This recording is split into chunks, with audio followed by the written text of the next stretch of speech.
a decent fog pattern to see where you're at and what you're doing, and letting it vent out through that hole in the roof that's already there. Yeah, so keeping that line open and not keeping it where I was going out was like not keeping it in a straight. You need to keep it more of a fog. You're cooling that whole environment. You don't actually have fire to be hitting a seat of a fire. And then the next step to do that would be is you got to open up. So either waiting for that truck company or the search is done.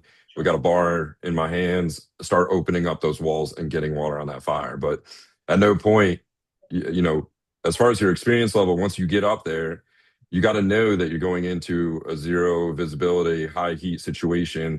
You're most likely not going to be presented with fire at all, but that doesn't mean not having that line open. You got to open up that line, and a straight stream isn't going to be as beneficial in that situation as making it a bit more of like a 30 fog and just cooling that area, moving it around.